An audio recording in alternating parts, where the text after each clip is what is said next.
can start our side event. So, greetings everyone. My name is Miroslav Polzer. I'm here with our team members, Hossein and Maria, and with Daria from the UNIDO Global Clean Tech Innovation Program.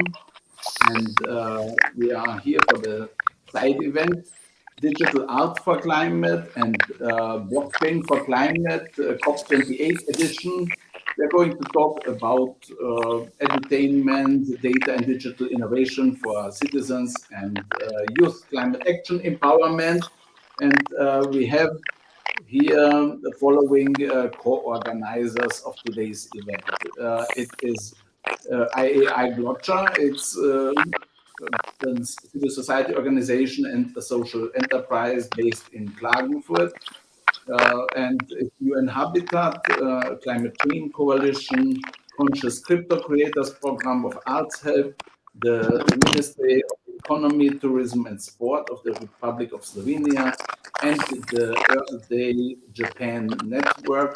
And we are very proud and happy that we are hosted today by the UNIDO Clean Tech Program. And Daria, would you be so kind to say a few words about your work and how it connects to the topic science, technology, and innovation, and youth empowerment?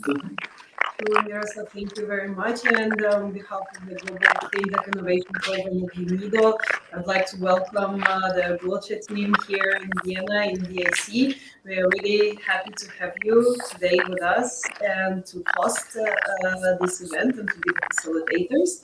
And also welcome to all the other participants joining from other venues and other organizations and other partners. It's a pleasure to meet everyone.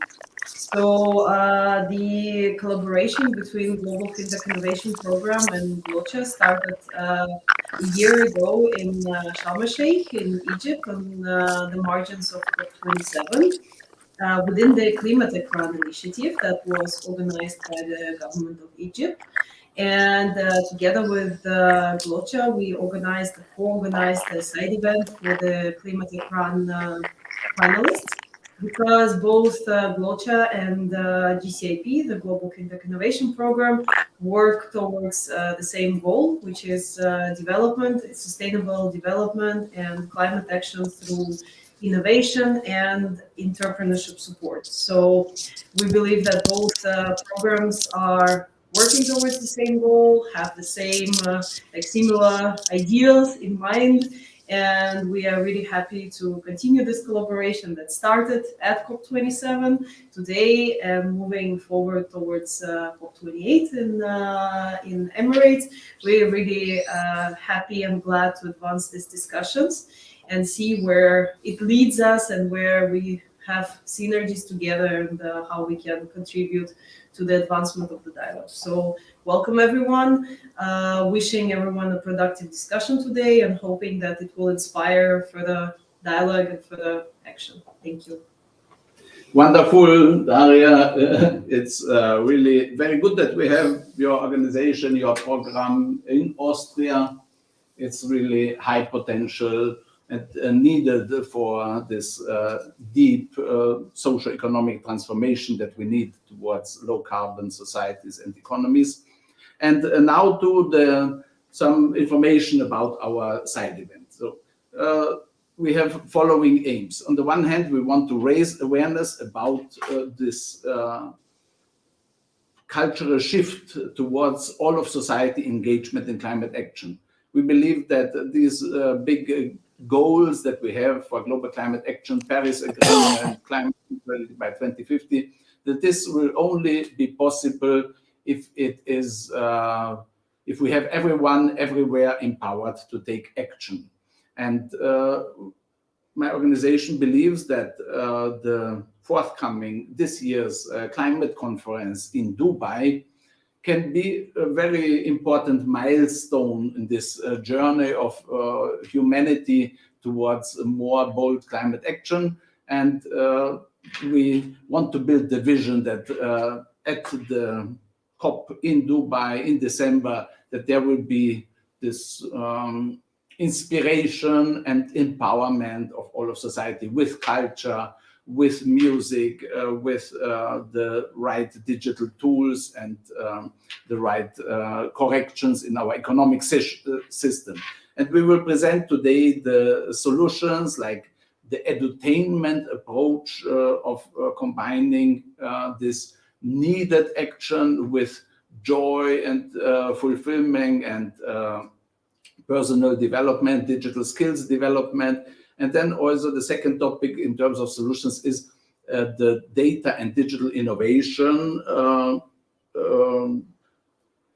program for citizens and youth climate action empowerment that my organization is working together with the Climate Change Coalition and with Climate Kick and with other partners. And we will show you some of the tools that we have developed, some of the roadmaps towards building this ecosystem and this infrastructure in a holistic, systemic manner. And we will build the movement, and therefore we are happy that we have the opportunity to present our solutions today and to a broad global audience, experts in science, technology, and innovation, and STI governance, so that we can connect the dots, bring together different elements of the solution. And on this journey towards a big solution, now, or perhaps briefly, visualization, as we're talking about culture, so it goes beyond these typical cognitive structures, but also having some images of how success should look like. You see here the dome, the Al Wasl Plaza from Expo City, Dubai. This will be the heart of the COP28. And last year in January, there was the Global Weeks opening. It was a very impressive event. And we want to have similar scale and momentum there with our work. And we have also had at the last COP Digital Innovation and Digital Art for Climate Pavilion, where we brought digital solution providers, artists, young people, and everyone together. And this year, this should be on an even much bigger scale. So this is one part of the visualization of the aims of today's event. And the second part of the visualization is that we will work together among the digital solution providers. We will develop solutions like the Citizens Climate Action App, and we are building a GloCha Center for digital innovation for climate action empowerment in Klagenfurt in Austria. And you will hear more about the pathway, the milestones on this journey during today's event. So we have the welcome session, and in this welcome session, we are very proud and happy to have Doug Reagan with us. From the Reagan is the youth program of UN Habitat. A big innovator. He was also with us in Klagenfurt when we had our conference, building the foundation for solutions, and also a partner with Digital Art for Climate. Digital Art for Climate. Doug, please take the floor. Thanks for being with us today and all the years before. Thanks so much, Miro, and thanks everyone for you are muted. Are you unmuted? We cannot hear you. You are not muted, but I cannot hear you. Wait a minute. Just a second. Try again, please. Hi, can you hear me now? Yes. We're good? Yes. Great.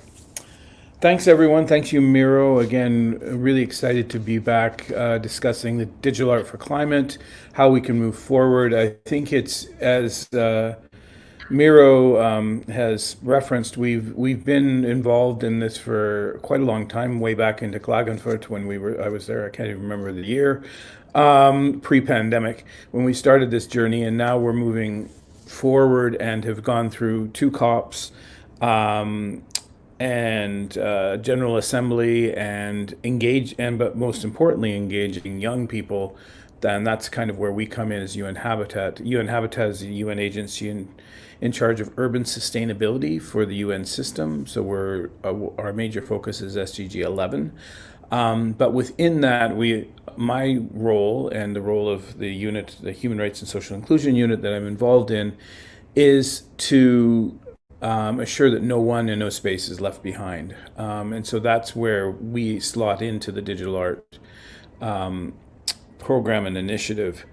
We were really excited when we did that we were able to engage one of the youth groups that we work with in an informal settlement here in Nairobi, Kenya, where UN Habitat is based.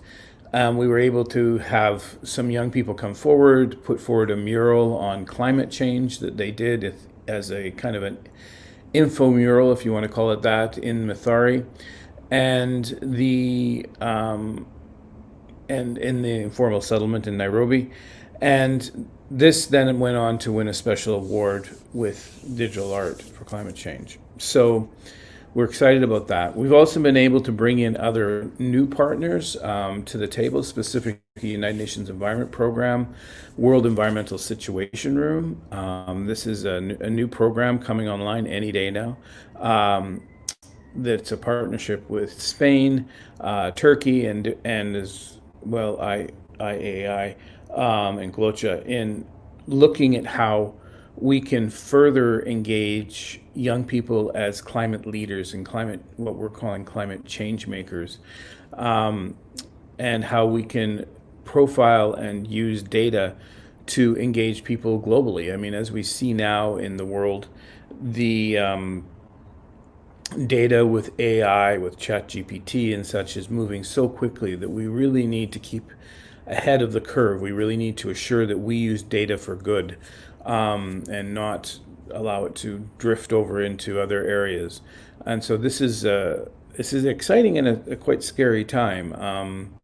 I think we noted through the pandemic that obviously many very negative things happened, and it was with tragic loss of life around the world, but also that we were also pushed to become more digital natives than we ever have been, whereas this used to be kind of the realm of young people, where young people were the initial they're the first users of technology. They live and breathe technology. I think we've all kind of been moved into that realm now by force by the pandemic, where we lived virtually for a couple of years. So there's been a lot going on, but I think this is an exciting next step. So yeah, I'm really looking forward to discussing the next COP, discussing how we can assure that from our side that young people are front and center using the technology that they know how to use. And yeah, so thanks so much, and looking forward to the rest of the session.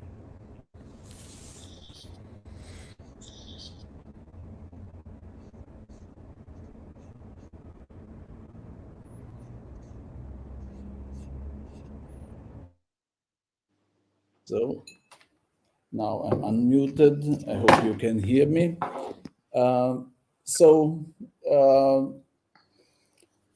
UN Habitat is reaching young people all over the world, and that's also the approach that we have with IAAI GloCha. We want to trigger action on the local level, empower youth, provide the necessary knowledge, technology, and the financial resources for young people to be able to take action. And we are, as regards harnessing the potentials of blockchain technology, digital innovation, Slovenia is also a very important global leader, and Nena Dokuzov from the Slovenian Ministry for Economy, Tourism and Sport is there, together with Tadej Slapnik, who we will hear later, key person, ambassador, and leading the way. Nena, please, if you could tell us what you are doing in the field of empowering people and society and economy with blockchain technology, and what are your particular plans for the climate conference in Dubai this year? Thank you, Miro, and thank you for your kind presentation. You always use such nice words to present our work here and how we deal with this.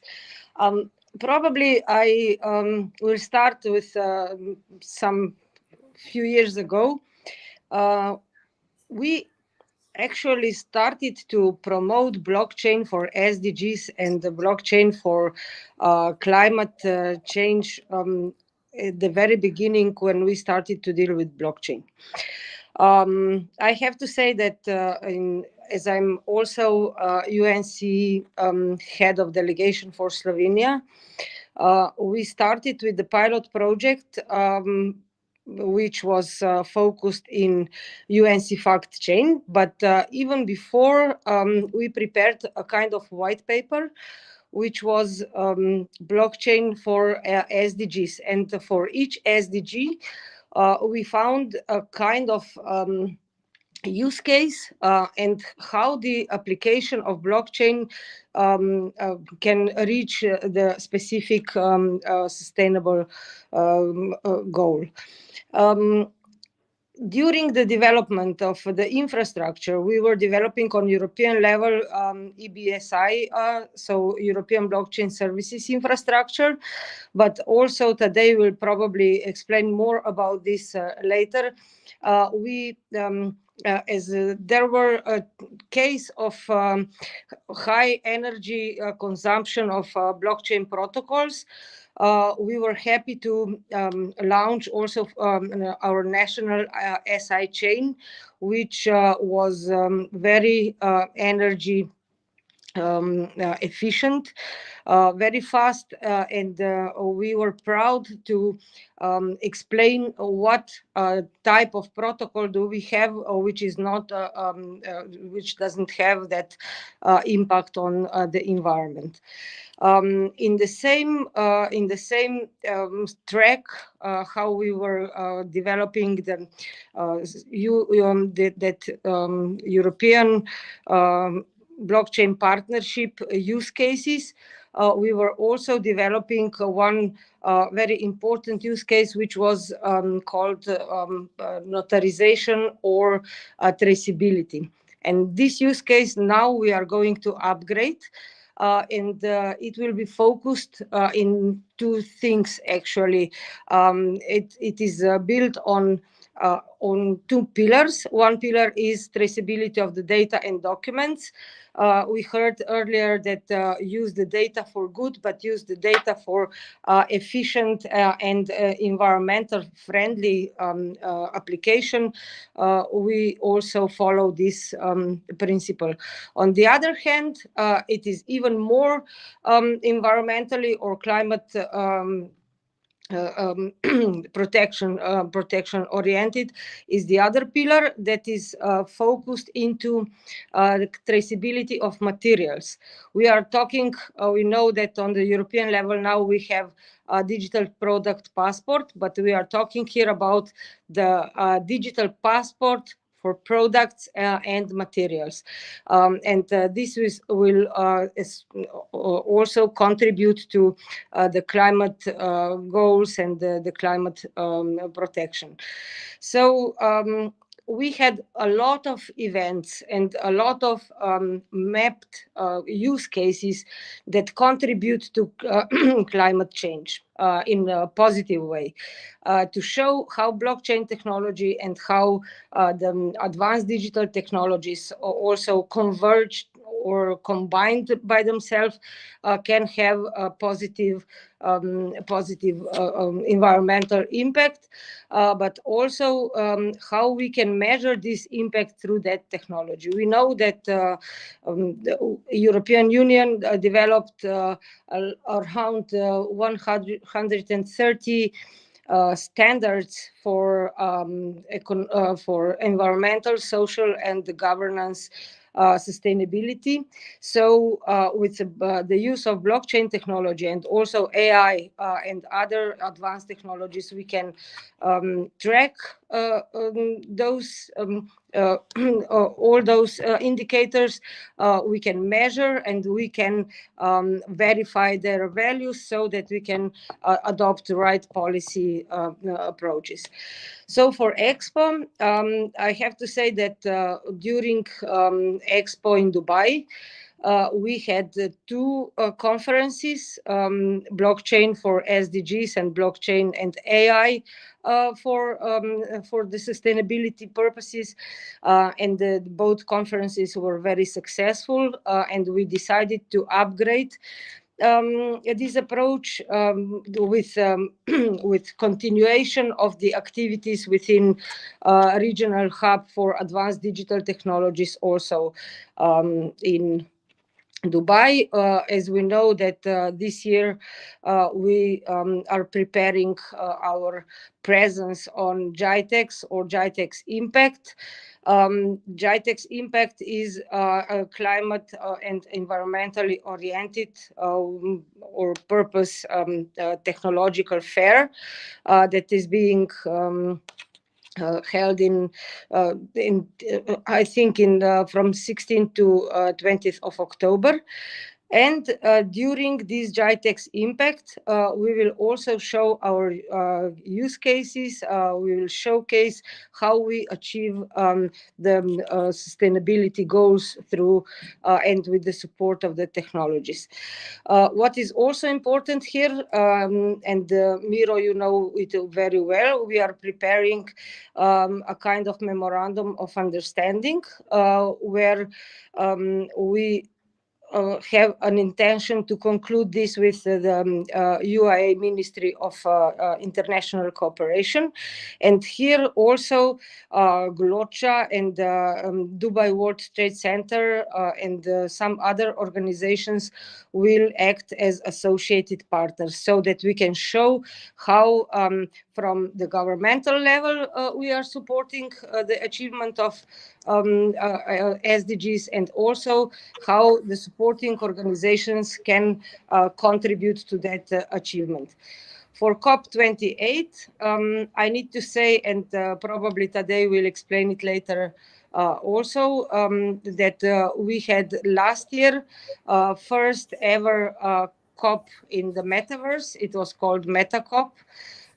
We also had some showcases to show how we use the technology to achieve environmental and climate goals. And it was the first, how can I say, high-tech virtual environment to showcase how also the states and the organizations within the states contribute to achievement of the Sustainable Development Goals.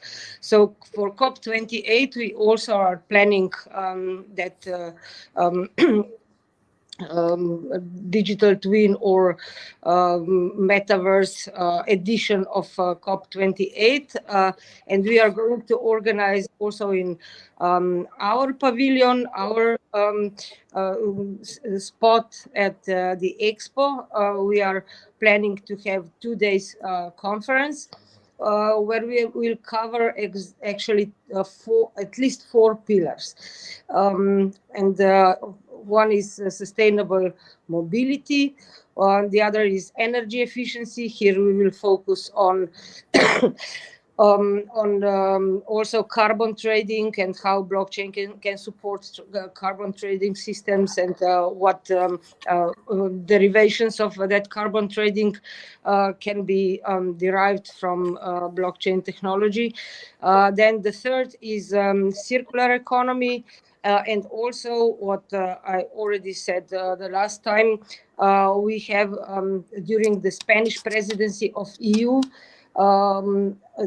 they are very concentrated into the circular construction. So here we will try to show how the circular construction can be supported by blockchain technology, AI, and other virtual and augmented technologies, also with the use of 3D technology and so on. But as the introduction into these two events, GITEX and GITEX Impact, and also COP28, we have on the 22nd of May that event, which will focus into one thing that we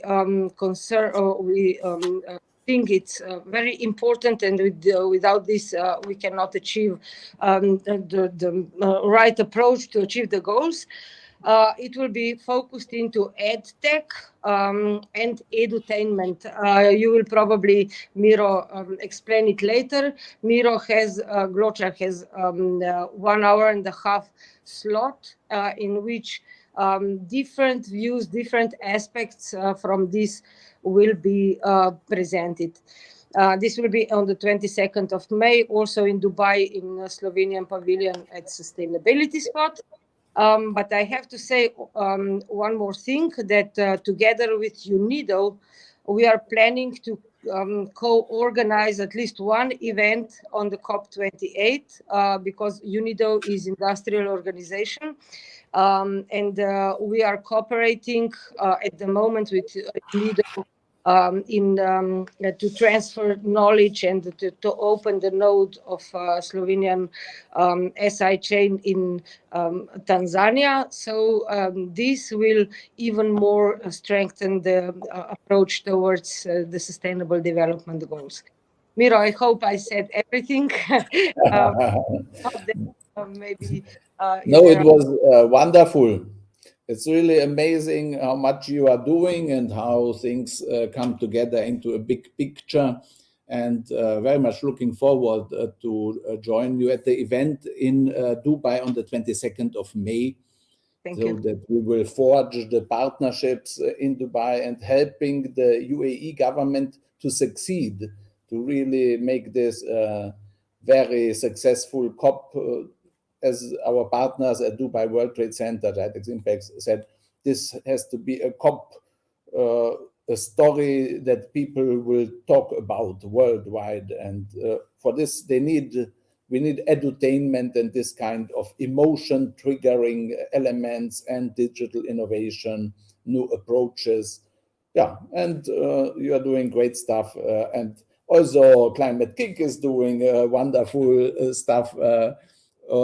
It's really very impressive, the work of Climate Kick in the field of knowledge, innovation, education, entrepreneurship, and so many more things. And now we have a formal memorandum of understanding to collaborate on digital art for climate. And this will be now a big success story. And Lisa is the force of nature that is in Brussels driving our cooperation and the work also of Climate Kick policy team. Lisa, please share your perspectives on how we will make COP28 a big success and nurture and resource our work. Thank you very much. Yeah, I think it's like, especially this year, is systemic critical for COP, but also on EU level, because Fit for 55, that's like that little policy thing which EU said by 2030 we will have to reduce 55% of our carbon emission, no matter what. And by 2050 we are going to be carbon neutral. So how do we do this? One of the biggest issues in the climate change community is that how do we change people's minds and move people's hearts? And as we know, the utter power of the creative industry is to do exactly that. And what we are now happily together, also like in a formalized partnership, is simply building bridges and invite each other communities to work together. And we do that on a European level, but especially this year, we will also do this together at COP. especially in the context of the Innovation Pavilion with UNFCCC, where we Climate Kick already dared to ask to talk about culture creative industries for the first time ever officially in a UNFCCC calendar. And of course, Miroslav and Irina were there with us in the first generation. So the door is open, the carpet is rolled out. So like, let's just make it bigger and better and invite more people. Yeah, and it's perhaps also good to mention the important role that Climate Kick is playing in the field of climate neutral cities. The new mission city, perhaps you want to say something about. Yeah, I just tried to behave a little bit because I was talking for too long last time. So no, you're welcome. Yeah, so the EU has something called EU missions. That's the European version of moonshots. And one of those EU missions is in the context of cities. So we Climate Kick, we are the leader in the consortium for net zero cities. It's just the world's biggest city program to commit to go carbon neutral. Our biggest issue is we are too successful. We have far too many cities who want to join. We started with 112, but we actually had 377 cities. So we'll have to find a solution for that. In that context, because it's a policy and very like systemic theory research program, is we are trying to build bridges in the creative industry, because we know by data if the involvement and activity of culture creative industries increases, carbon footprint goes down. So and that's what we are all about. That's one layer. And the other layer is that that was very handy, is that actually Klagenfurt is one of our mission cities.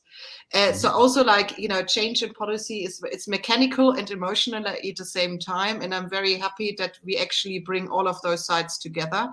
So since Klagenfurt is one of our 112 cities, I'm allowed to be particularly nice to you.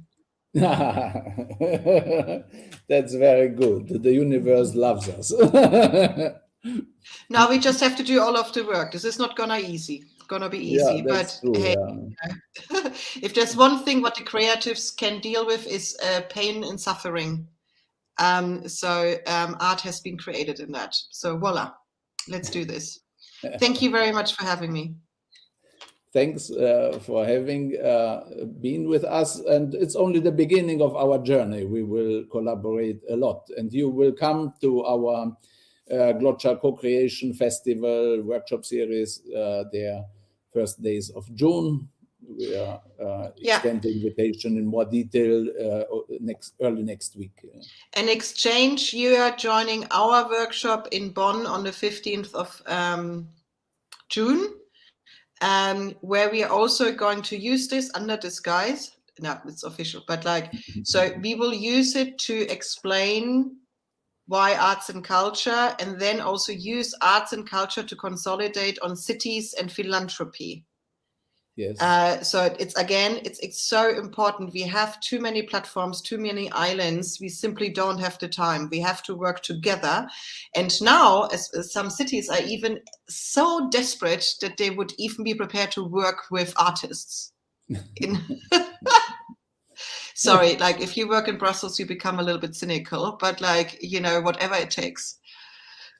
Whatever it takes, and we are on the avenue of victory. And on the avenue of victory with us is also Irina. Hi, Irina. Wonderful. The mother of DigitalArt4Climate, DigitalArt4Climate coordinator and expert in blockchain, metaverse issues, and happy to have you as our partner. And Irina, could you make a presentation of what the DigitalArt4Climate initiative is and how you see its potentials in the fight against the global climate crisis? Thank you, Miroslav. I'm happy to be here and very excited about having Lisa and Climate Kick joining the movement and empowering creators, because DigitalArt4Climate is all about empowering creators and connecting them to a new UNFCCC process, as well as connecting climate activists and advocates to creatives community and giving young people, young artists opportunity to express themselves, to drive attention to the environmental problems they find relevant in their local communities, as well as globally. So DigitalArt4Climate began in 2021, in summer 2021, with our wonderful Anna Dart, creative director and co-founder of Exquisite Workers Community. She's done an incredible work in mobilizing artists, digital artists, and bringing everybody on board for the first edition of COP26 DigitalArt4Climate initiative. We have a wonderful COP26 collection presented in Glasgow. And then last year, we had a second edition of COP27 art competition and a digital innovation pavilion in Sharm el-Sheikh. We've delivered on our promises for the NFT marketplace, and we're looking forward to build more partnerships and activate more people and give more opportunities. And now that we are working closely with the European Union, I'm myself joining today from Valencia, Green Capital of Europe 2024. We will also have several initiatives here around NFTs and art, and I'm looking forward to build this bridge and bring creatives, bring their voices to the next edition of DigitalArt4Climate. Details of this year's edition will follow as we are in preparation and building organizational structure and defining partners for this edition. And of course, DigitalArt4Climate is much more than a tech initiative.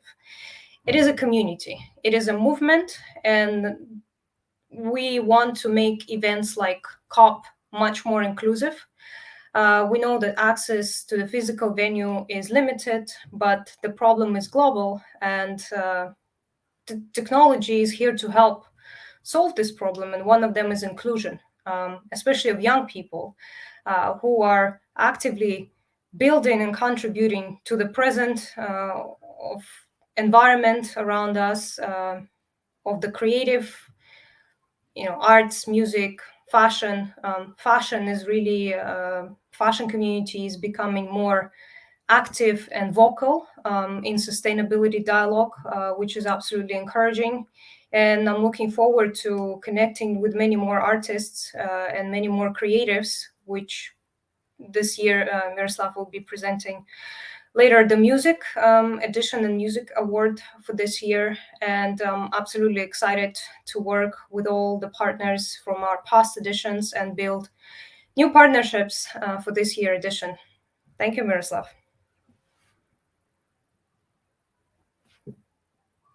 Thank you very much, Irina. You are the right person for this program, DigitalArt4Climate, as you have really this senses for the spirit of time and for the power of creativity and community. And as you have mentioned, our partners from past editions, I'm delighted to welcome Tamer Taha from the Ministry of International Cooperation from Egypt. We've cooperated last year on the Climate Run digital art track, and I think it was an inspiring and mutually beneficial cooperation for both sides. Tamer, please take the floor and share your experience on how this kind of approaches can help us inspire young people, engage them, and in a meaningful and rewarding manner, our young people. Thanks a lot, Miro. Hello, everyone who are here with us. On behalf of the Egyptian government, we are very honored to be here with you today and sharing with you the experience of Egypt's global competition, the Climate Run 2022, that was run last year at COP27 in Sharm el-Sheikh. I have a small presentation. I will try to share the screen. I hope it will work.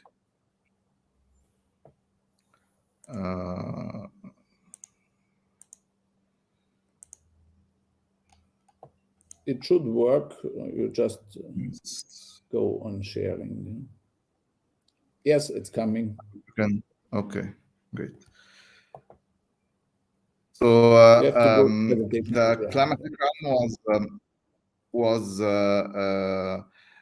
launched by the government of Egypt, represented by the Ministry of International Cooperation, the Ministry of Environment, and the Ministry of Communications and Information Technology, in partnership with more than 15 international partners, including the USAID, Afrexim Bank, World Food Program, Google, UNDP, UNFPA, UNIDO. I don't want to forget anyone, but and many also networks of startups like the AfriLabs and the Youth Entrepreneurs Network, and FALAC, and as well as IAAI GloCha and UNFPA for the digital art track, which we'll discuss further later on. The aim of the competition, and as you all know, COP27 was considered as the African COP. And when we talk about climate action and climate change, there is a gap in terms of investments for technology in climate. Around 25% of the venture capital investments are allocated to climate-related technologies. However, only 0.2% are allocated to Africa. And this is a very important point to mention, because the African continent, and more generally developing countries or the global south, are the ones who are the most vulnerable to the climate change. So this gap is one of the important aspects based on which this competition was or has taken a focus on Africa, as we will see in its implementation. There were two tracks, as I mentioned. The first track was focusing on tech startups with a grand prize of 100,000 USD, which as far as I know, it's by far the biggest competition in the history of all COPs, given the size of the prizes, as well as the number of participants, as we'll see.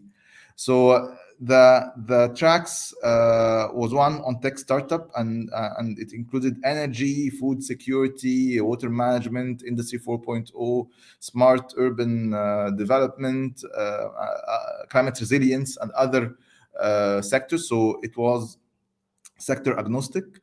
And the other track, which we have proudly partnered with UNFPA and IAAI GloCha and the DigitalArt4Climate, which was the digital art for climate action, and it was a track specified for digital artists to present whether they're digital paintings or 3D models or animation videos or even photography, explaining and expressing their views on climate change and what the role art can do in providing a message of hope, of engagement, of awareness especially for youth and women.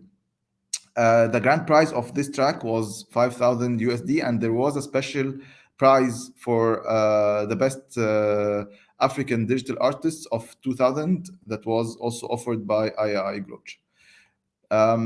The selection criteria was basically, especially here, I'm talking about the startups, it was basically about the innovation and the team, the feasibility, the impact, the clarity of the idea, and also the quality of the business model and the financial plan of the startup. And we launched the competition for both tracks on August 22nd. We received more than 2,000 expression of interests from 98 countries, and we, as the government of Egypt, we are very proud to be able to attract all this number of participants. And this is definitely thanks to also our international network of partners who helped us reaching this number and these diverse ideas. So the top 15 from the top 15 startups, after a very thorough shortlisting process and screening process, were invited to pitch at COP27, as well as for the digital art track, we did an online voting competition. And based on the votes, we announced also the winners during COP27 on the Youth Day, which was on the 10th of November. And afterwards, like following November 10th, we created a dedicated program for the winners and for all the finalists to keep this community, given that usually the tech startups that are working in the climate action are either very fragmented or they usually are not very well connected together. So the aim is to create this network of technologists who are interested in the climate action. And we also tailored for them an acceleration boot camp in Cairo for 4 days following COP27, for them to get to know each other better, and also to get some capacity building training on different business and sustainability and technology issues.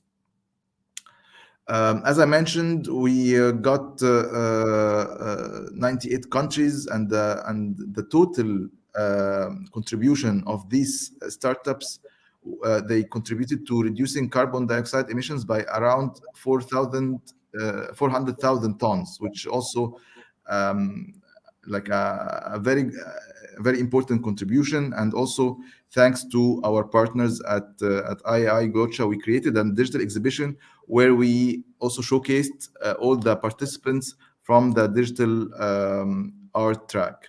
As you see, the diversity of the participants, and also they operate, the 15 finalists operate in more than 46 countries. So this also shows the potential of scalability of these technologies if well supported, and if they were provided the support. Their scaling potentials are tremendous. We also had a very high-level panel of juries, and these are the top finalists. You will find them on our website, in different working in different areas, including biotechnology and agri-tech, and even water management. That was the pitching event at COP27. This is the digital or the virtual metaverse art gallery for all the digital art participants and the digital artists. And also I will share the link with you all, so you can see the participant contributions. This was the winners announcement during COP27 at the Blue Zone, and we are proud to have very high level representation. And we are also we had also international recognition, and this is also the importance of having a multi-stakeholder partners. We had international recognition not only by the partners and their leadership, but also on the global media, including CNN. We were featured on CNN, and also African Business and Yahoo Finance and others. So now, which I think it's the aim of today's discussion, which is what's after COP27. So now we believe that we have built a community of practitioners of startups from all over the globe, and also from digital artists. We want to build on this in partnership with the same partners of last year, but also new partners, including definitely on the road to COP28. We already have open channels with the partners. There's a huge interest to continuing the Climate Tech Run and having it next year as well. We're in discussion now with the UN STI Global Innovation Hub, and we are very happy and looking forward to discuss with you potential areas of collaboration on the road to COP28. So thank you very much, and looking forward to collaborating with you. I'm leaving my email here, and we're looking forward to hopefully collaborate for Climate Tech Run 2023. Thank you very much. Wonderful. Thank you very much, Tamer. It was really great to hear your success story or a good practice case from last year. And this will certainly be an inspiration also for COP28 presidency and for the players in the UAE to see that this is an approach which resonates with the public. It's been taken up by media, and it's a positive story to be told, and where young people see opportunities and areas where they can contribute and are not so much a victim of despair when one looks at the statistics and deteriorating weather extreme situation. And so one could despair, but with this kind of stories that we have here, empowering and inspiring approaches, then we can bring positive energy and hope. And yeah, so with this, I would now give overview of our plans for the COP28. So first step, immediately, more or less after this event here, will be we will be on the 22nd of May in Dubai with NENA and the Slovenian government, and having a workshop about edutainment for COP28. There we will bring some of our existing partnerships in the UAE to the table, and we will then see how can we build alliances. For instance, there is a partnership of the COP28 presidency with Dubai Cares about having climate education as a thematic priority, as a flagship initiative of the UAE presidency. And we think that with our edutainment approach, combination of education and entertainment, we could fit as a sub-program there. And we will identify further partners in Dubai there on the 22nd of May. Then we will go to have a workshop from the 28th of May till the 3rd of June in Carinthia, in our home province, and we were there with partners on the details of the art competition, but also of the edutainment programs at COP28. The program also for our digital innovation pavilion, which we are planning to have again in the blue zone of the UN FCCC process, really the heart of the gathering of the global community. And you will be able to find more details on the homepage DigitalArt4Climate.space early next week, if you are interested to join this co-creation festival. So, and then we will have at the Bonn Climate Conference on the 14th of June, we will launch the call for submissions, and there will be several innovations. One innovation is the theme. It will be co-creating the future. The last editions have been focused on humanity challenged by climate change. And now this year's focus will be on co-creating the future. And this has the synergy effect also with the UN systems preparations for the Summit of the Future next year. And so the top artwork that will be created will not only inspire COP28, but will then be also used to inspire the Summit of the Future of the UN Secretary General in New York in September next year. We will have a music video award, and here Christina Stevens will talk in a minute more about this potentials of power of music for emotion and action triggering. Then we have a wonderful new partner, Art for All Center Sharjah. Ruba will join us also on this call to say a few words about their program. And with them, we will have an Artists with Special Needs Award. So the COP28 is all about inclusion. And when we talk about inclusion, we have also to think of people with special needs, because they have also a lot to give, especially in the field of art. And then we have cooperation with Earth Day Network Japan, music for SDGs, and we have this edutainment show. Then we will have a conference and DigitalArt4Climate exhibit at the UN headquarters in New York in September. We've had it already last year as a test run, so to say. And this year we are planning it even bigger, and we have the space reserved for the exhibit. And a big innovation is an edutainment hub, because it's not only about engaging artists by asking them to submit their work, but we will develop an edutainment hub model which will be presented at the GITEX Impact Conference that Nena has mentioned before. And this will be a hands-on activation zone where people will see the artwork, but they will be also able to receive free NFTs. They will learn about digital wallets. How can I start my collection? How can I mint from an artwork that I'm generating? And through this, people learn about climate action, but they learn also digital skills to use these tools. And this is something where we are quite confident that this could be a module, a replicable module that could be brought to schools, to youth centers all over the world, to have this positive approach, edutainment approach for youth engagement and youth empowerment.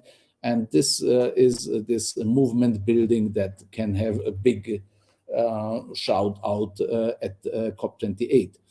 Yeah, we will have then our digital innovation pavilion again, and there we will have exhibit, NFT drops, edutainment hub programs. A new thing that's also very important is that we will not only have a virtual gallery where you have the artwork and you can read about the artist, but we will have stories about the artwork, the stories about the artwork, about the artists, their communities, their projects that they love.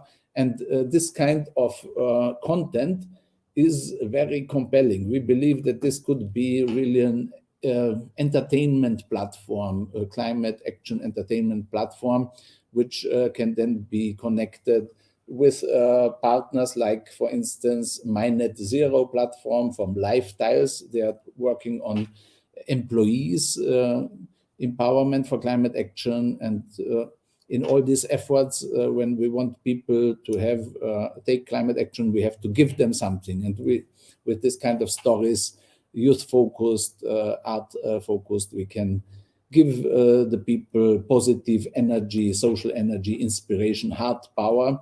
Yeah, and all this will be also concentrated on the Citizen Climate Action app. We build this global community of people who are collecting these DigitalArt4Climate NFTs, who are adding resources to these efforts with an app. And we have now a team member, Dr. Hossein Hassani, who joined us with the 1st of April, and who has a lot of expertise, bringing not only data science, but also this digital tools development expertise, also bridge builder to AI solutions and academic partners all around the world. Yeah, so this is an outline about our plans with COP28. As I said, the those who are interested to get connected, I will write here, send your expressions of interest to my email. It's bolza@glocha.info. And with this, we come to the next point on our agenda, and this is the edutainment show.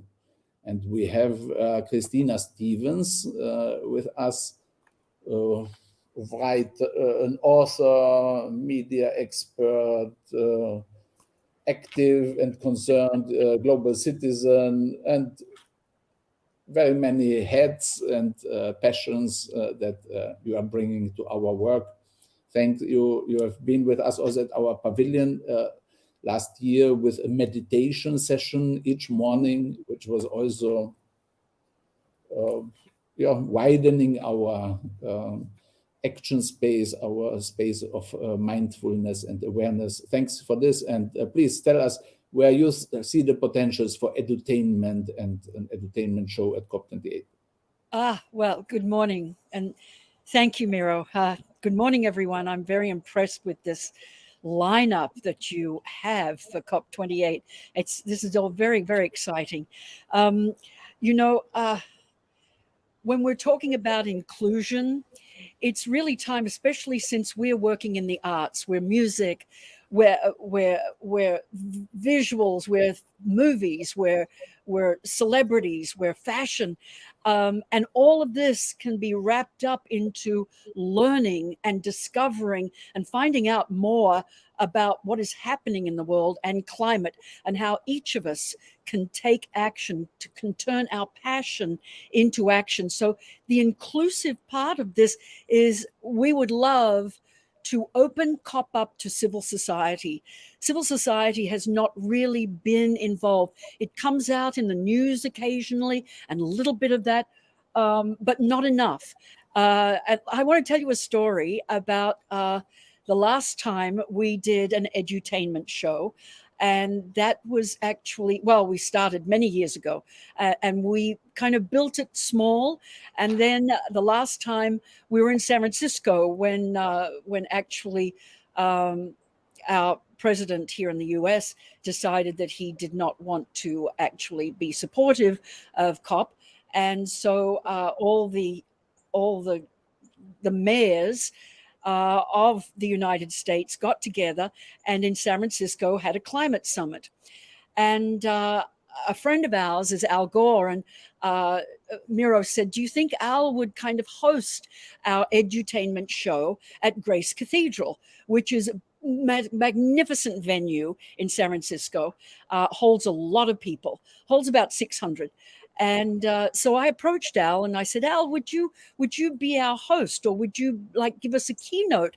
And he looked at the date and he said, oh, I think I'm busy, Christina. I'm busy at the event. I'm doing this and I'm doing that. And I said, oh, okay. All right. Well, what a pity. Anyhow, a few weeks after the event in San Francisco, I bumped into Al at a party or something.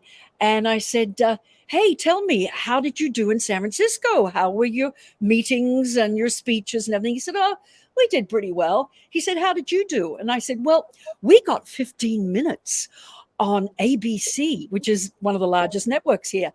And he was kind of a little shocked. But 15 minutes, you can't buy that time. There's no way you can get that kind of coverage and awareness building doing anything. I mean, even if I jumped off a bridge or taped myself to a tree in Central Park, I wouldn't get that kind of coverage, but we did. And what we had in the show, it was 2 hours long. We were packed. We had standing room only, and we did have people standing, believe me. And we ran for 2 hours. I don't think any one performer went longer than 5 minutes. I put a limit on it so that the show just kept turning over and turning over and turning, so no one could leave. because it was all way too exciting. And we started with local children running in through the audience with their drums, and then they just started drumming. And I would like to do something very similar in Dubai, because I'm sure we can find some local children. Begin it with young people expressing themselves in their music. And anyway, so that was the beginning, and we ran through 2 hours full on, and it was just standing room and ovation throughout. I wish I had a couple of clips to show you, but I'm not the possessor of the clips, unfortunately, so I couldn't put that together. Plus I'm traveling right now. If you can see, I'm kind of in an odd environment, not in my office or anything. Anyway, but so this year we would like to open COP up, especially in Dubai, because I've never been to Dubai, but I'm very excited to go there, and I will be there from, I believe, May 19th through the 22nd, so that we can be brainstorming, because the venue is the key. How many people, how large an event can we put on?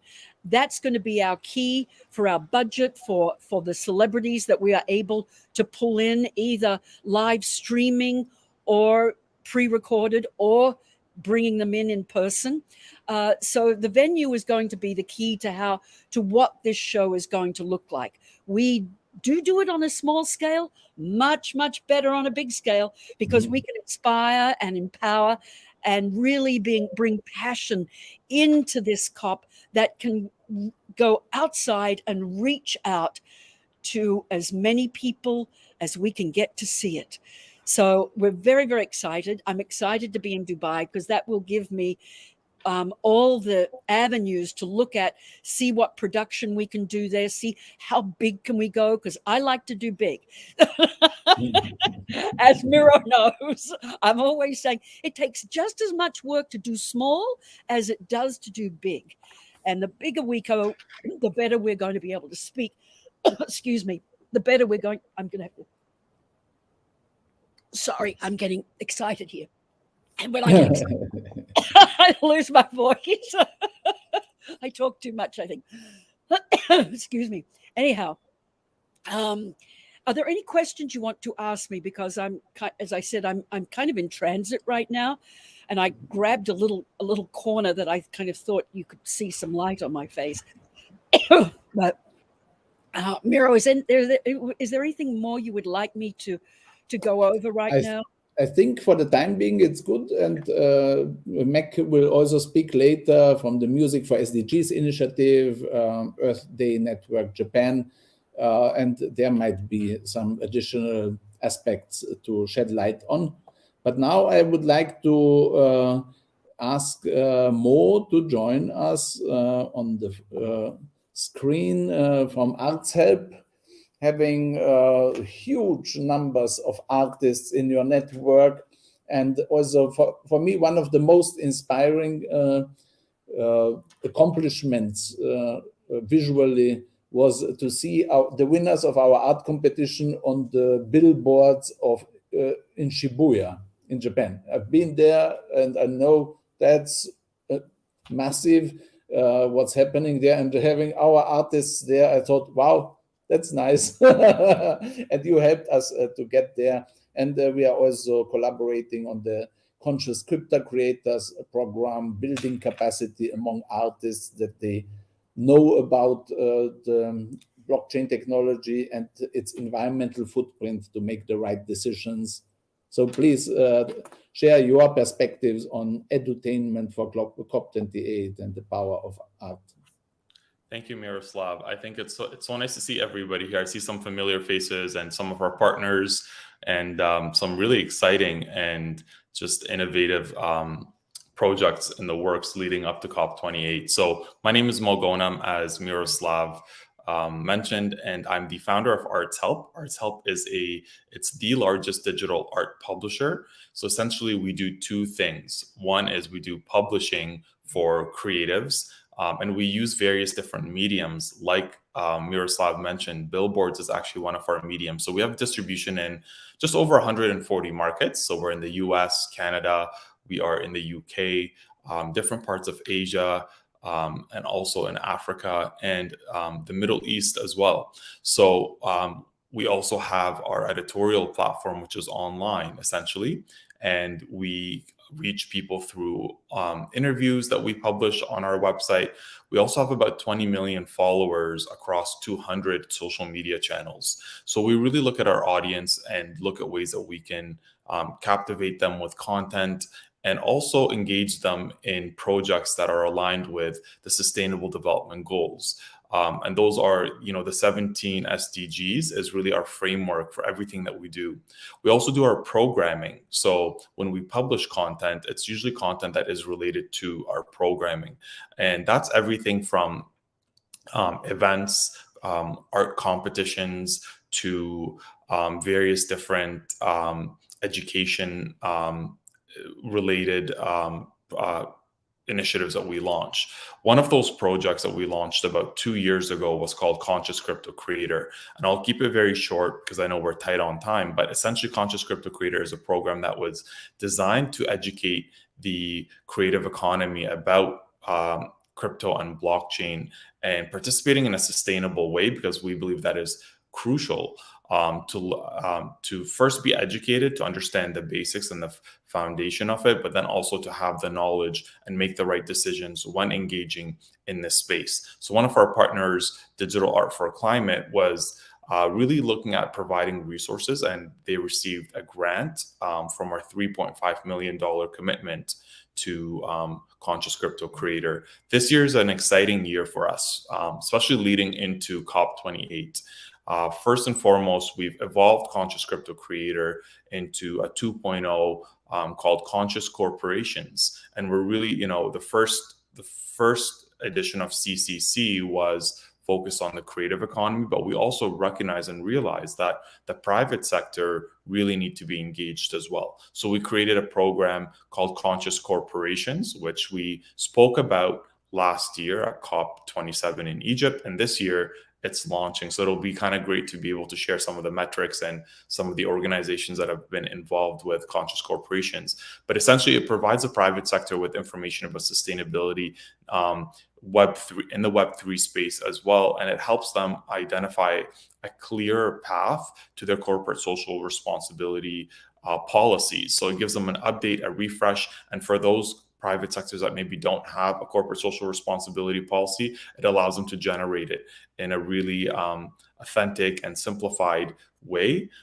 This year, we also announced another project that we're really excited about. It is in partnership with the UNFCCC, the United Nations Framework Convention on Climate Change, and we're building out the world's first climate library. It's essentially intended to provide public access portal to the UNFCCC archives that allows an unmediated access to the unique UNFCCC historic information. So the initial phase will focus on digitalizing the most fragile and valuable paper archives and developing a catalog of digital images and audiovisual session recordings of the conference of parties, its subsidies, and contributing parties. The first iteration of that, or the first main focus, will be to publish 1.7 million papers of archives and over 25,000 hours of recordings to ensure that the digital information is always available and accessible for research. We have a lot of demand that is coming in for this information, from scientists to universities to artists to filmmakers. And our goal with this climate library is to be able to provide an accessible portal. So we're really excited to be talking more about that. And I will wrap up now, but thank you all. It was so great to see everybody once again and see some fresh faces here today. Thank you very much, Mo, and looking forward to energizing our connections once we have the call for submissions ready, because on the 14th of June, as has been said, we are going to publish it, and we have some conversations with powerful amplifiers. So we are confident that the resonance will be very big, and that we will have a very interesting and inspiring artwork to show and to bring to COP28.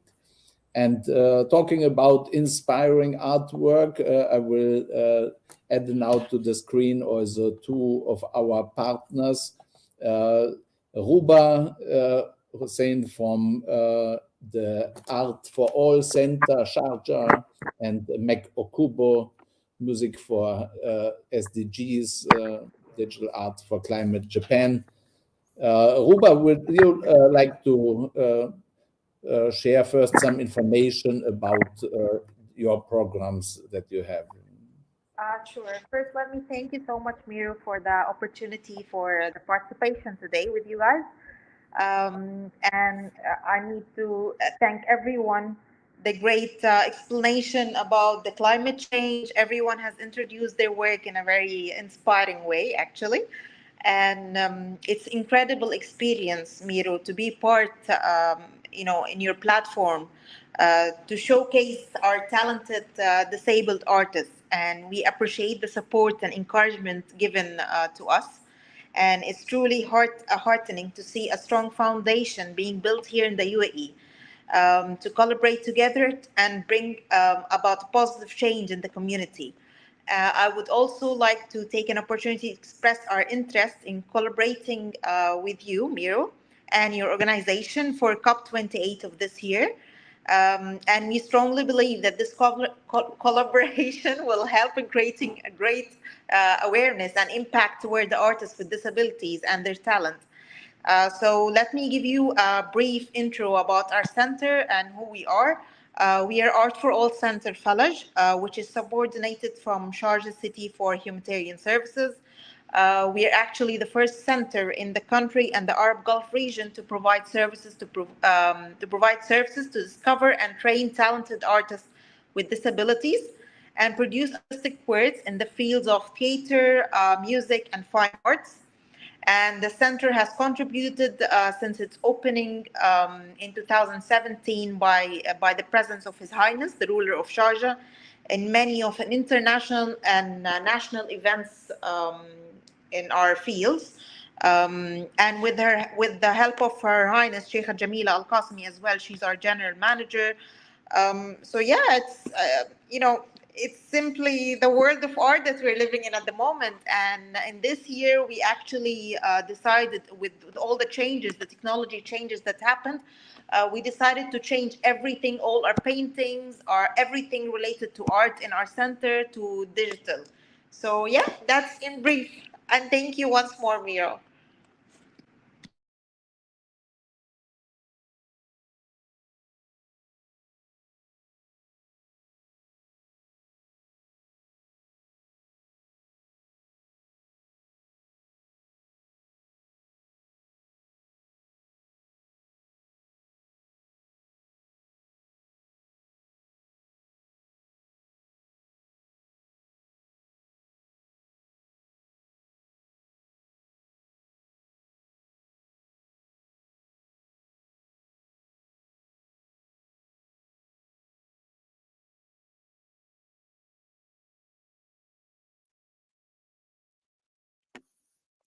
Hello.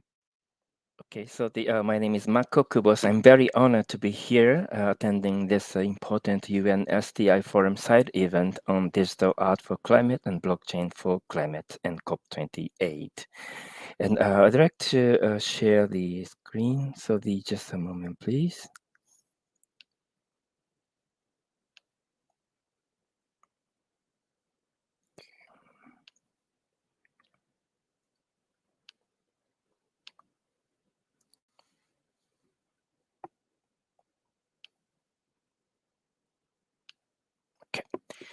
Thank you. So I'd like to talk about the Earth Day Japan network and also music for SDGs.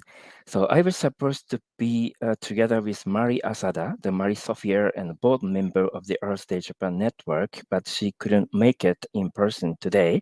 So I'd like to share her video presentation on the Earth Day Japan network as well as the Digital Art for Climate Japan.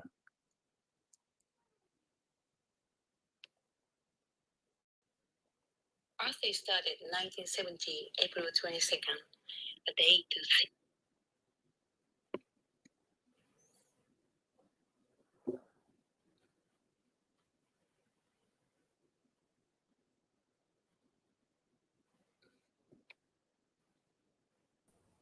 We can't hear the audio. Mac. Okay.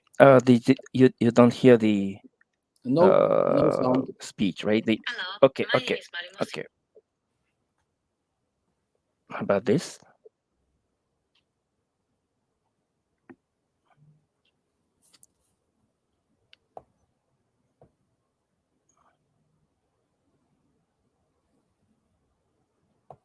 Okay, just a moment, please. Okay.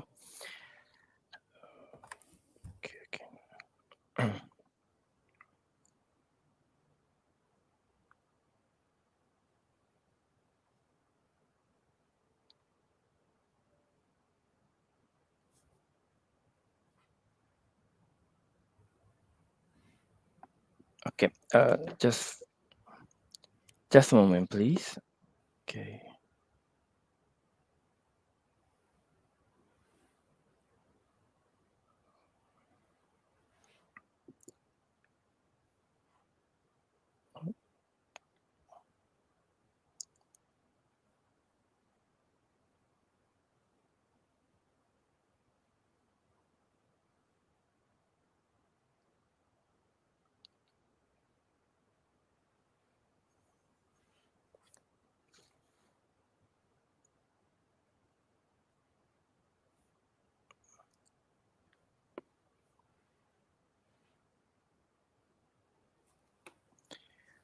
Okay, just a moment, please.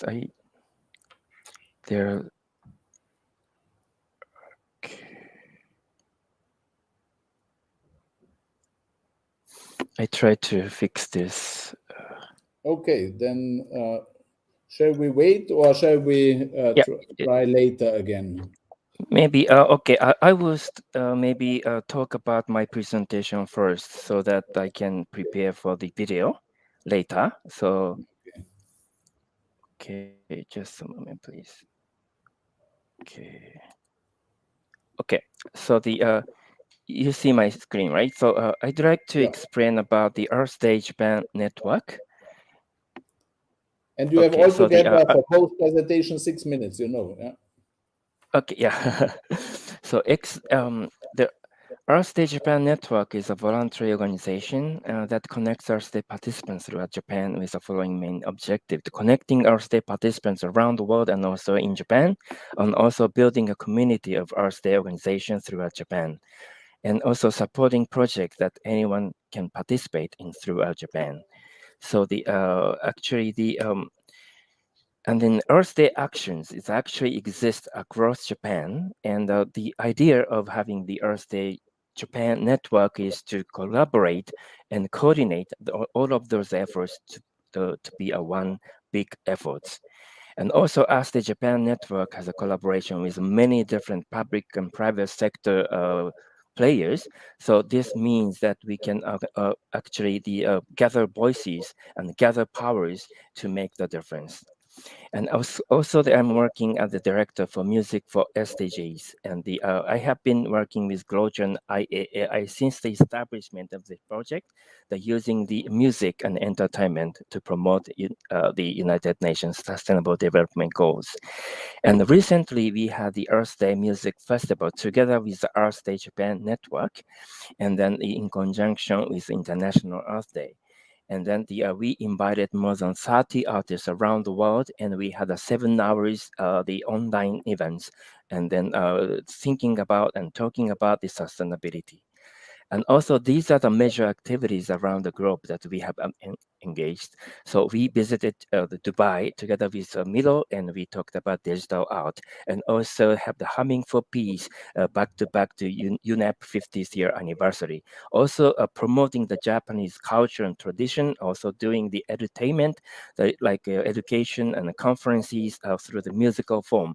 Also, we promoted the artists with a disability. Those artists are actually performed during the Tokyo Paralympic opening and closing ceremony. And also we invited the artists for the OECD meeting and United Nations headquarters when I served as speaker on innovation and investment, and we invited the artists, and it was also they performed the music as well, and also we had a concert and promoting the kimono. So talking about Japan, we have a lot of keywords that people might think about: the anime or the kimono, sustainable fashion, and then I hope that the Digital Art for Climate Japan would have a submission on something that you love. So because of the technical matters, I cannot show the voices of Mari today, but I can share the link of this video that everyone can watch and listen to the presentation about digital art for climate Japan. We are doing the contest together with a global digital art for climate initiative. So thank you. So maybe we are ready, available for any questions. Sorry for the technical issues, so I cannot show the sound of the presentation. Please send me the link to the YouTube video of Mari, and I will share it here on screen and in the comment section. And Christina, would you like to comment on the work and the potentials that we see there in Japan to connect it with our I think it would be wonderful to partner with your organization on what we do in Dubai, because we don't want to reinvent the wheel. We want to all work together, and we are looking to bring in groups from all over the world. And I see everything that you've done is exactly the pathway that we are taking. So I'm hoping that we can gather together soon. Will you be in Dubai when we are there? Do you know? 19th yes. to 22nd of May? Oh, 2nd of... 22nd of May, we will be in Dubai, in the Slovenian pavilion for the edutainment show. We can bring you also in virtually. Yes. And we have spoken with Mari that she will come to Carinthia for our co-creation festival workshop series. So we will have the tight connection in preparing our program. I'm likely to be in Cannes in France on the 22nd of May, and having the side meeting with the Cannes Movie Festival, so we can have a synergy probably. Okay, that sounds good. Sounds interesting. I won a gold lion at Cannes. Because we are... Because not only the United Nations events, so we are also looking at the movies and fashion shows, and those who are very entertainment factors to enhance awareness on the SDGs of the general public. Great, super. We certainly can learn and create synergies. Thanks for your contributions and your continued support and passion and work. Thank you. And now we are coming to our second or third part of the agenda. It's a blockchain for climate, really how to build the data and digital innovation for youth and citizens climate action empowerment. And just a very broad overview from my side, what is needed, because we want to empower everyone, but especially youth, to take meaningful and rewarding climate action.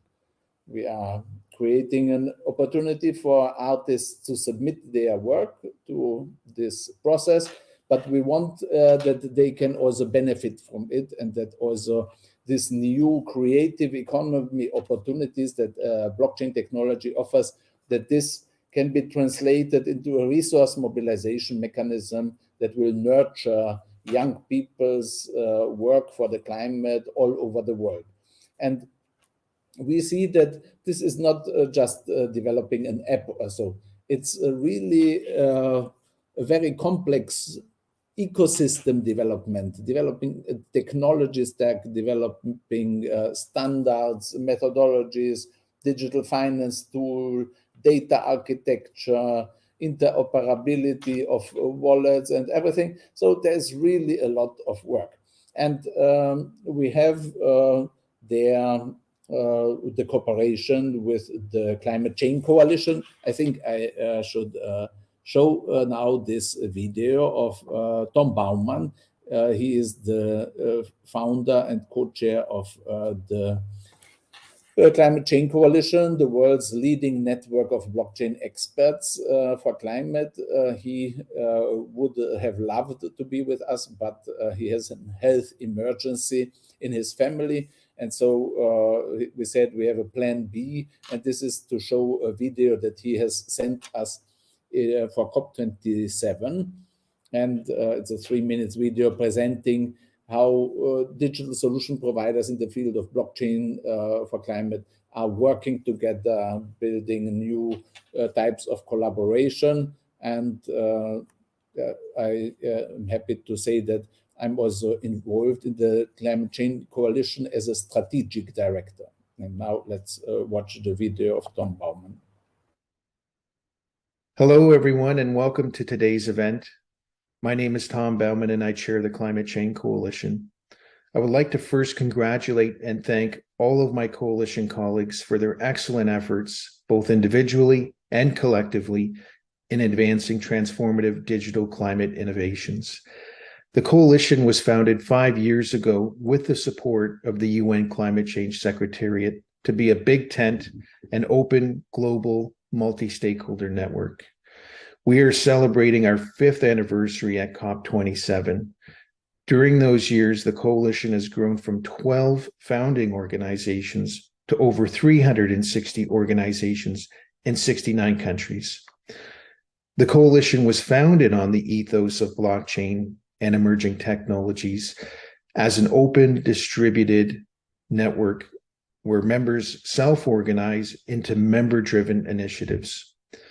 As part of our COP27 activities, we are launching our stocktake report and new strategy to guide our path going forward. The coalition's mission is to resolve issues and challenges needed to advance transformative digital climate innovations by co-creating resources to support a shared data and digital infrastructure, as well as supporting networking and capacity building, as well as partnering between digital and climate communities. At COP27, the coalition is partnering with IAAI GloCha on the new digital innovation platform to enhance stakeholder participation, including online.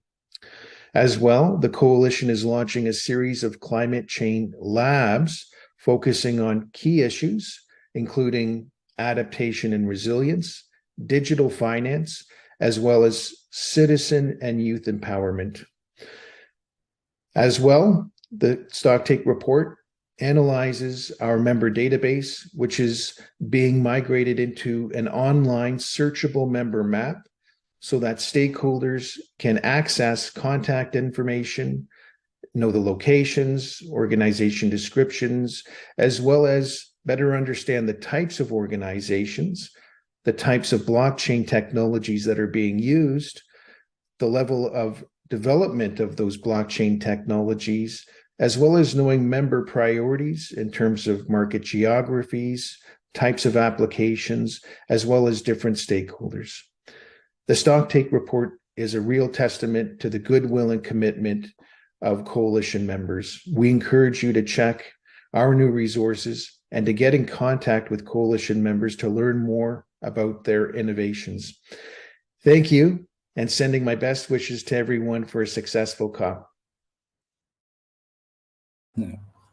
Yeah, this is Tom Baumann, a real leader and a systemic thinker, really about building the data and digital innovation infrastructure for all of society, climate action empowerment. And we are working with the Climate Change Coalition and IAAI GloCha and partners like Today and others on setting up a cross-border competence center for digital innovation and climate action empowerment in Klagenfurt. We have already a successful EU Interreg project initiative on challenges mapping, and another one on developing a citizens climate action app with the EU mission cities Klagenfurt and Velenia.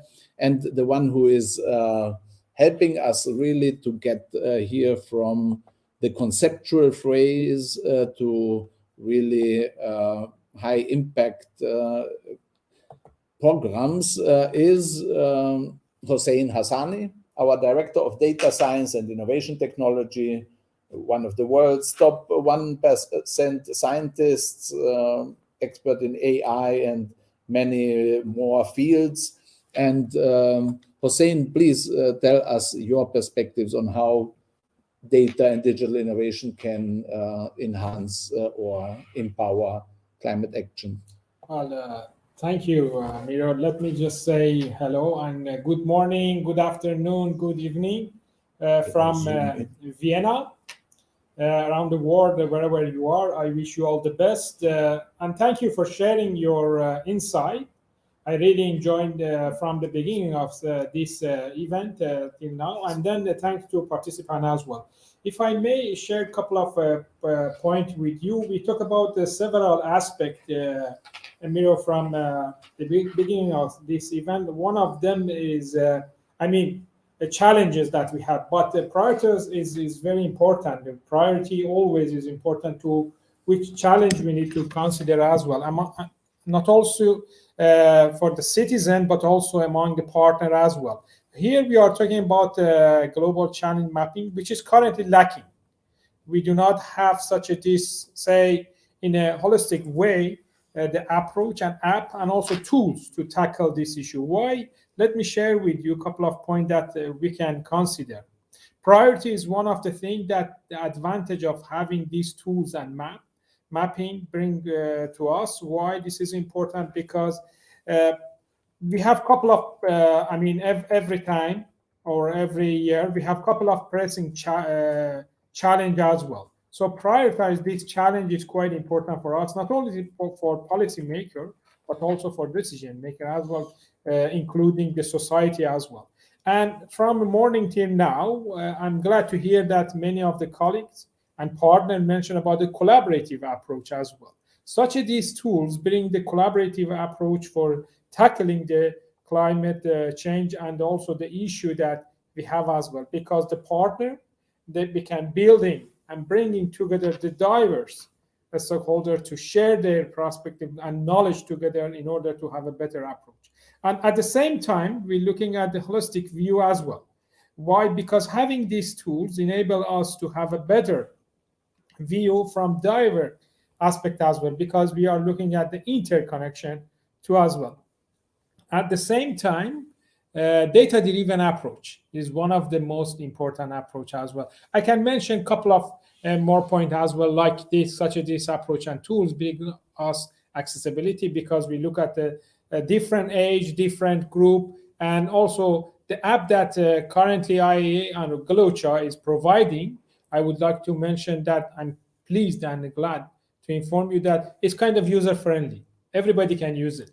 So age for us is not important. Yes, we are talking about citizens, but at the same time, one of the key users we are targeting is youth, because we know that the future is for them, and then they need to be involved from now as well. Engagement, how we can engage them better, but at the same time, our tools and app is educational, because we can provide and share with them the educational with the feedback that we have. And we talk about tokenization, we talk about award, and this kind of aspect goes within the tools that we are providing as well. What I would like to conclude is, let's united, we can make a difference. Here we are in the United Nations, and that's a name for my conclusion slide as well. So let us collaborate together and work together to tackle the global challenge. Thank you. Thank you very much, Hossein. And perhaps you want to introduce also Mahdi Jalili, yes, who is has sent us his video message, and who we are also very happy to collaborate on developing these tools. Sure.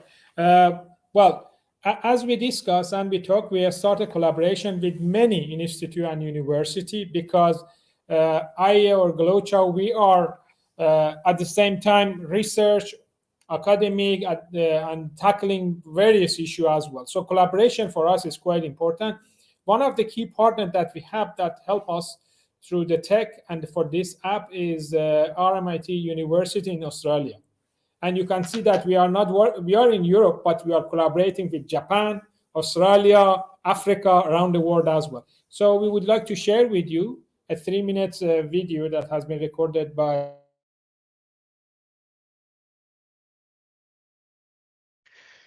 Hello everyone, I am Professor Mehdi Jalili from Royal Melbourne Institute of Technology in Victoria, Australia. I am Director of Intelligent Informatics and Control Research Group at RMIT School of Engineering. And today I'm going to briefly present the type of works that we are doing in our research group and the collaboration that we have started with International Association for Advancement of Innovation on different climate change topics. So our group is a dynamic group. We have about 10 academics, more than 15 postdocs, and more than 40 students working on different aspects related to clean energy and transport systems. So we have 2 main research areas within our group: renewable and clean energy systems and zero emission transport, which mainly we are doing electric vehicles for zero emission transport. And in all these research areas, we do user-centric designs, and we always have the design and development from the user's perspective, looking at how customers are dealing with all these kind of new technologies. And our solutions are based on AI, based on artificial intelligence, state-of-the-art machine learning solutions, and data-informed decision-making systems. So we've recently started collaboration with International Association for Advancement of Innovation for Global Challenges on different solutions required in the space. Solutions like digital platform solutions, preparing and building tailored applications and industry solutions, especially for our expertise, which is clean energy, clean transport, and engaging community and citizens with all these kind of solutions, because we believe that without proper engagement of citizens, without proper engagement of communities and industries, all these kind of clean technologies won't be that much effective. If you want to have good and effective solutions, we need to increase community engagements. So we are doing research on future energy grids and the role of consumers in making our energy systems cleaner, based on more renewables, making our energy systems supporting clean transport systems. And also we are trying to build some AI-enabled planning solutions in order to manage, plan, and do kind of co-planning between transport and energy systems. Our aim is to build some data-informed decision-making and policy-making solutions and to do some techno-economic analysis. So if you are interested in reaching out, please do not hesitate to contact me. So if you Google me, Mehdi Jalili, you'll find all my email contact information, including email and my phone number. But my email is mehdi.jalili@rmit.edu.au. Yeah, that's great that we have now this partnership and that we can tap into this knowledge and this entrepreneurial ingenuity of students in Australia. But we are building also partnerships with Austrian universities, with partners in Slovenia. And yeah, we are really on a growth path now. And thanks, Hossein, for strengthening also our team. And thanks also, Maria. Maria came also from a cooperation with the University of Applied Sciences in Carinthia, an intern now, but with the plan to stay our permanent staff in the future. And now we have here Trang, our friend in Geneva, who is going to develop with us blockchain-based solutions for resource mobilization.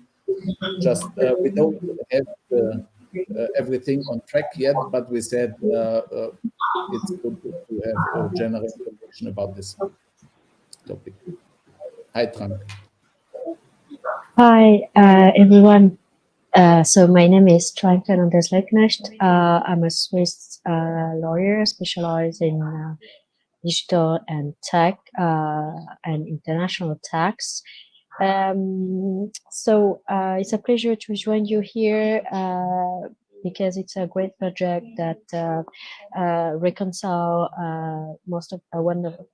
many of the most hot topics nowadays, which is credit carbon and how to make them available and mobilize resources in different ways to support different SDGs and in the tech, especially in the blockchain world, there are different ways to crowdfund these resource mobilizations.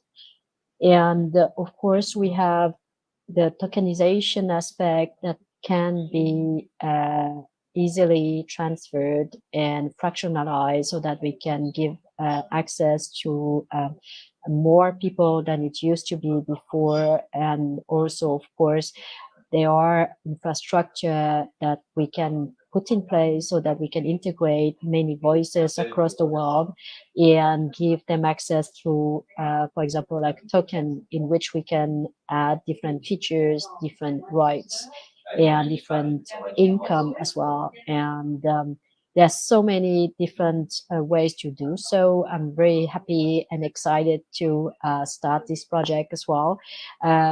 So we discussed art, digital art, and credit carbon during the COP27 last year. It was really great to be there as well with many of you, and also happy to see the projects in Rio, actually, during my visit to Klagenfurt in January, because this is a lot of knowledge. I have heard most of you in the last almost 2 hours now, and all this knowledge can be shared, displayed, and exchanged when the building, the competence and knowledge center will be present there. And it's, by the way, for those who doesn't know Klagenfurt and Austria yet, I really warmly encourage you to go for a visit. It's worth the visit by itself. Thank you.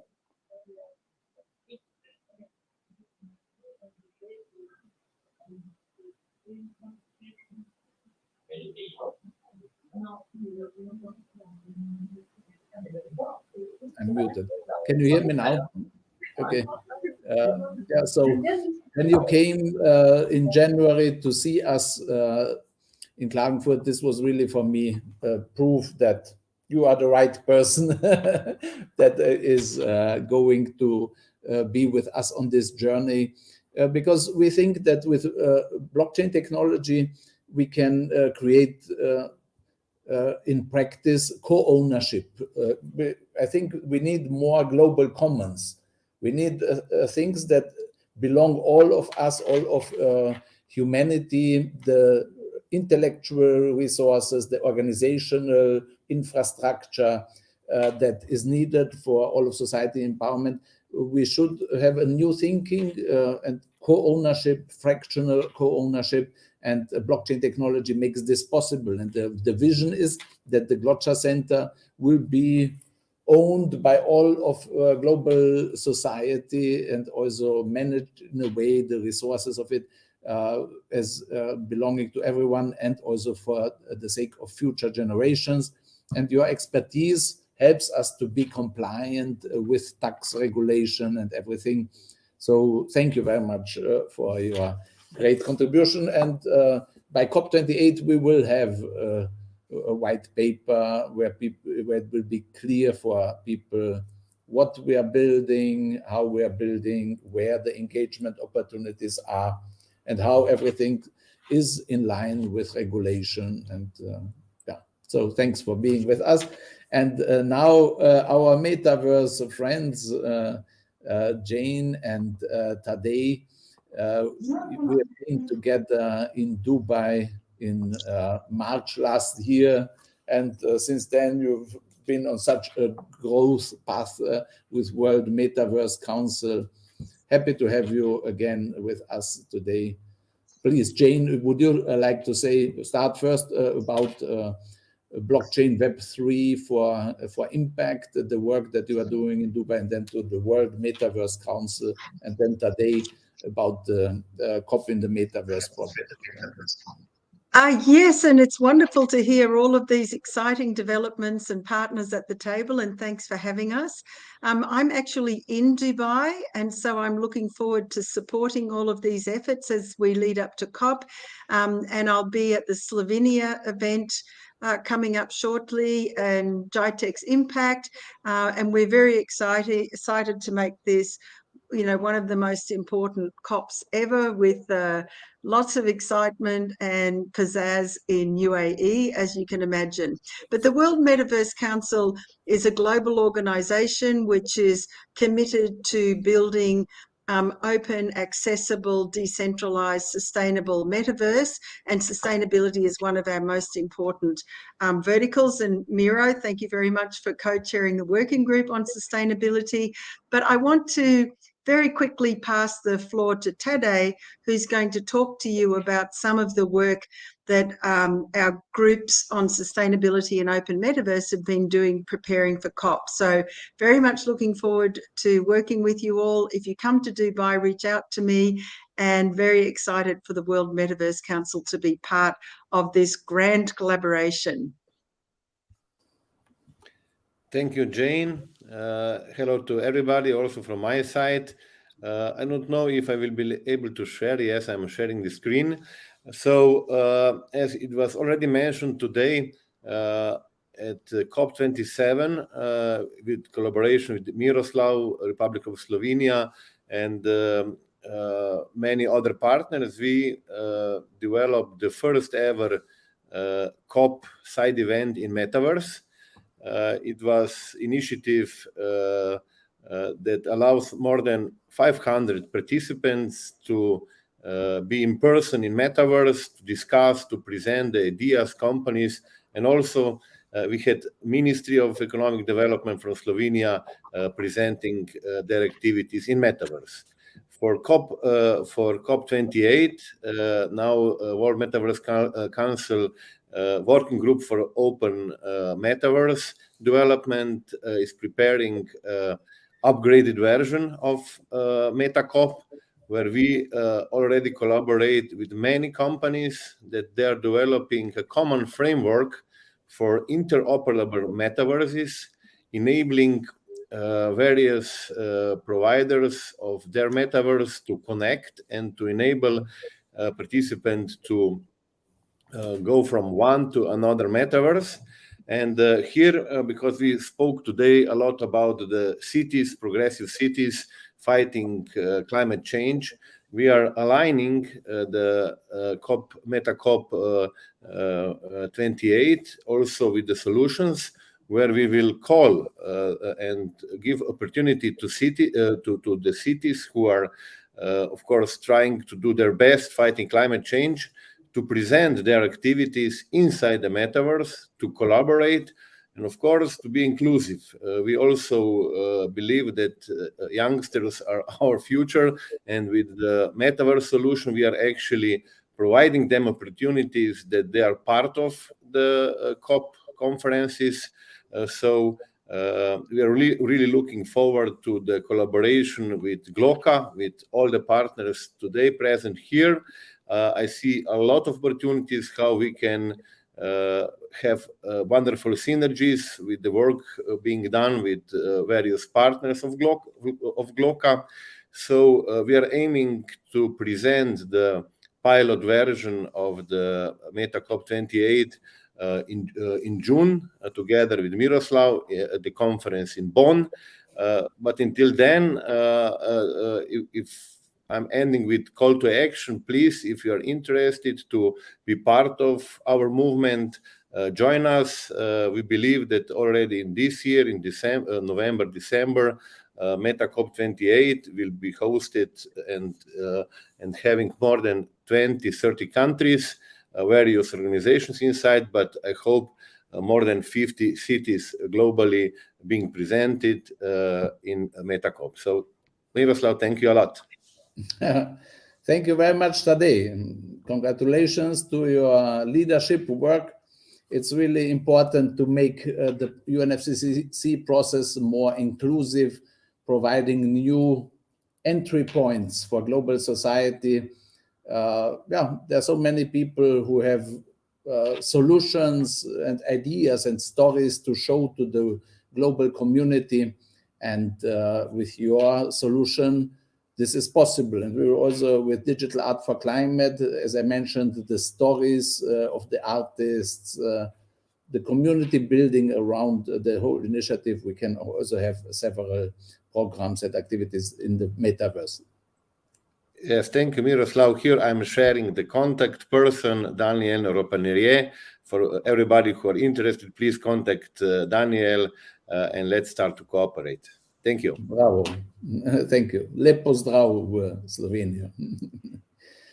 And now, Raymond van Ermen, a big visionary and champion of blockchain for the SDGs in the European Union.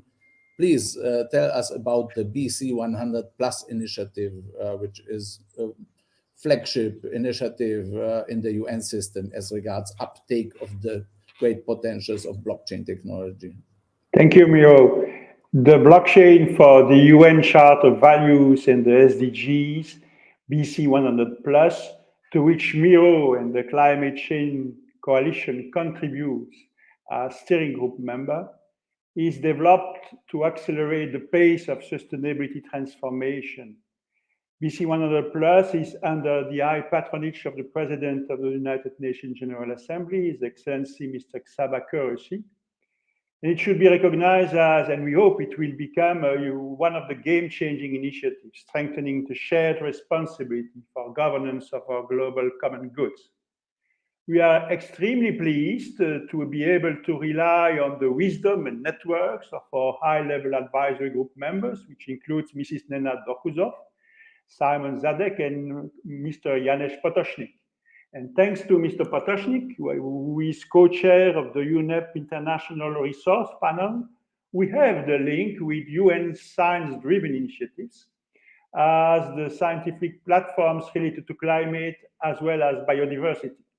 And we wish to develop thematic situation rooms related to rainforests, oceans, food, and so on, and contribute to the UNEP World Environment Situation Room. We will, of course, take care to have empowerment of youth on the agenda, in particular, thanks to Miro, and there will be a flagship on climate change, youth, and empowerment. We are also working with development banks. We are launching in the coming days a manifesto identifying also best-in-class blockchain applications for the Sustainable Development Goals.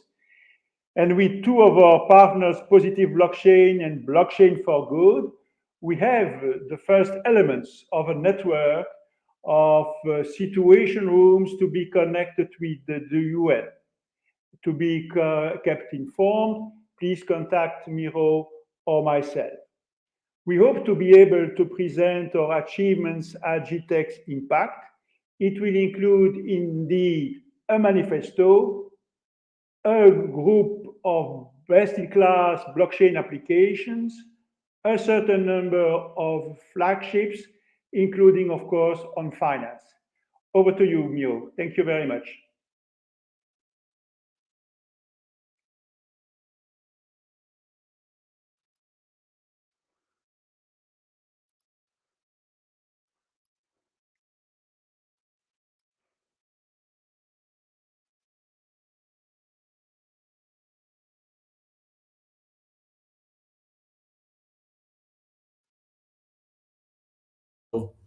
Yeah, you've done a great job as a pioneer in this field, and BC 100 Plus is giving a structure into these isolated initiatives. It's really a worthwhile initiative, and it's really very positive that the president of the General Assembly, Shaba Qureshi, is open to this approach. He sees the potentials, and we will have an activity in the context of the high-level political forum virtually together, but then also in September when we have our digital innovation, co-creating the future with digital innovation conference on the 6th and 7th of September, we will try to include also a presentation of BC 100 Plus, because it gives structure. There are so many people working in related fields, and we need to work as one, like an organism. And for this, your initiative is very helpful. Thank you. And with this, we are coming to an end. Daria, would you like to say some concluding words? No, please join us here, at least for a beautiful picture.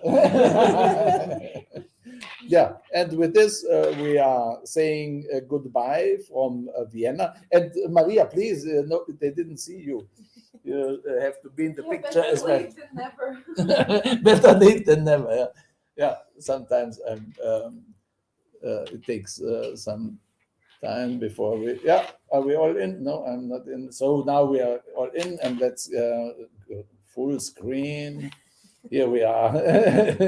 Bye bye, everyone, and get in contact and watch out for the information on DigitalArt4Climate.space regarding the engagement opportunities in Carinthia. Between the 28th of May and the 3rd of June, we will have our co-creation festival, which will be a micro festival at this time, but with the vision that in the future, every year, there should be a festival where our community comes together, works for 2 weeks, enjoys nature, and gets inspiration from one another and enjoys life. So that's what's coming up. And we believe that the future is bright because such great people, we are united, working for the common good. All the best. Bye-bye. Bye. Bye. So, ending the